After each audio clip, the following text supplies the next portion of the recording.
Chapter 37. Erin Simpkins was exhausted. She plopped down in a worn leather chair and visually examined the sweat and blood streaking across the front of her scrub top. Its swirling dark red patterns caused her to go deeper in thought. Tonight she had touched so many lives, aided so many families. The L train derailment was like no crisis she had ever experienced. The types of traumas she had witnessed during the 37-hour stint at the hospital put all of the cardiothoracic surgeon's previous ER experience to shame. Nothing could compare to this night. Her mind flashed to images of a smashed skull with soft brain matter pushing through fractured cracks. She thought of a phone cell embedded in the chest of a man thrown from his seat and into a metal door of a train.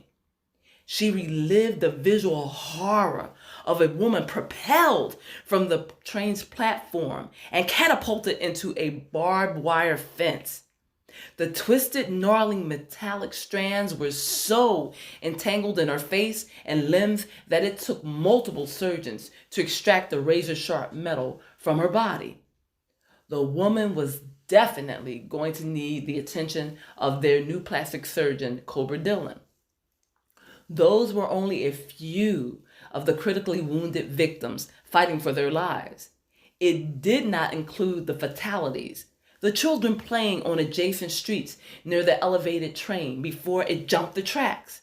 She'd heard of stories about how passenger cars had sailed through the air for blocks before crashing into the street below. Some of the victims had been crushed beyond recognition upon impact. Others were still trapped under the weight of the train cars, which buried them deep within the crumbling black tarmac. The emergency paramedics, which were the first initial responders, the Philadelphia firefighters, and police department were still at the site, actively searching for and recovering survivors. The volunteers were coming in from every area of Pennsylvania. Other counties were rushing to the aid of their neighboring Philadelphia. The term, the city of brotherly love, could be applied to all of them, as well as its namesake. Penn's Landing Memorial Hospital was full. It was at capacity. But during such a tragedy, the hospital refused to turn any patients away. It used office spaces, conference rooms, makeshift triage areas for those persons who were not severely injured. Erin's mind roamed over the faces of the numerous deceased. She had pronounced many of them dead long after they'd expired. It was a formality which needed to be done, although the time of death was an estimation determined upon the arrival of the bodies at Penn's Landing Memorial Hospital's ER. Although life had clearly left many of the casualties at the scene of the accident. The physical condition and the states of the bodies assisted in determining the cause of death written on each certificate. Autopsies would be performed on some of the victims, but for the most part, the deaths would be uncontested, unquestioned. Dr. Erin Simpkins chilled at the thought.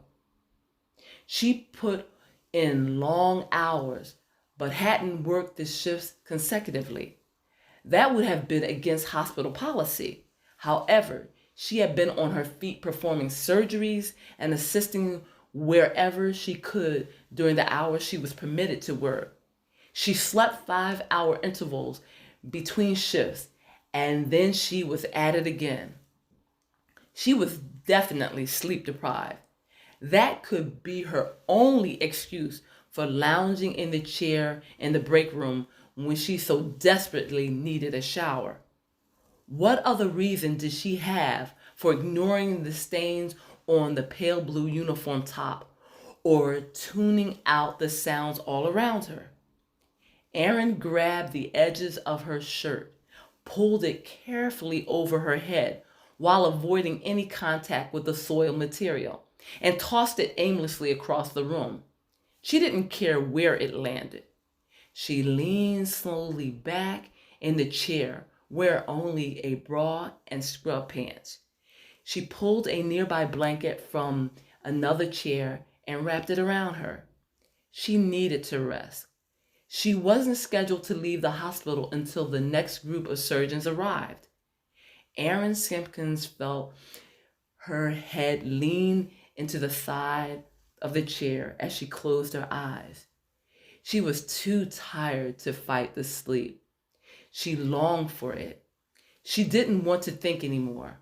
She didn't want to relive the tragedy of the train crash again.